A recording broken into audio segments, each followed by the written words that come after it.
ஏய்யா ஒய்யப்பையா, ஐயா. இந்த மாட்டை நான் கேட்டேன்னு நேத்து. ஆமா. எனக்கு இல்லைன்னு சொல்லிட்டு அவன் தவசிக்கு மாட்டை கொடுத்துருக்கியா? நீங்க குறைச்சு கட்டியா அவன் கூட கட்டா கொடுத்துட்டேன். அப்படி என்ன கூட கொடுத்தேன்? ஐயா நீ 48க்கு தான் கேட்ட, அவன் 50,000 கொடுத்தா அவனுக்கு கொடுத்தேன்.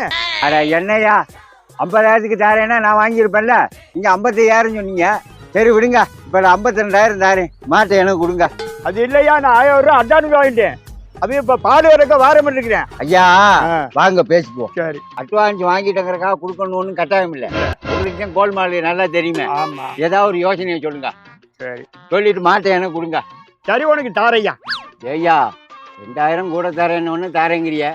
சரி, பின்னாடி எதுவும் பிரச்சனை வந்துடாதே, இதை எப்படி சமாளிப்பிய? அவன் பால் கறந்து பார்க்க வருவேன். சரி. நான் மடி காம்புல வேப்பனையே தடவி வச்சிருவேன். சரி.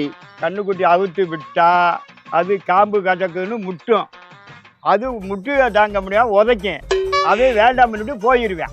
யோ நீங்க சரியான ஜெகஜால கிளாடின்னு எனக்கு தெரியும். இதை பிடிக்க அட்வான்ஸ. ஆனா அவனை ஏமாத்திட்டு எனக்கு கொடுத்த மாதிரி என்னை ஏமாத்திட்டு யாரும் கொடுத்துடக்கூடாது. தம்பி உன்னை ஏமாத்தப்படாத, எனக்கு திருப்பி 1000 தரவு வேணும். யோ உங்க வீட்டு மாட்டுக்கு எதுக்கா தரவு நீங்க எடுக்கிறீங்க? அப்பா நான் வாங்குற காசு அப்படியே பொண்டாட்டிட்டு கொடுக்கணும். எனக்கு காசு வேணும்ல. யோ சொந்த வீட்டுக்கே 2 தர்பா நெல்லுக்கு பாய்றத நீ பிள்ளைக்குன்னு தான் பாயேன்.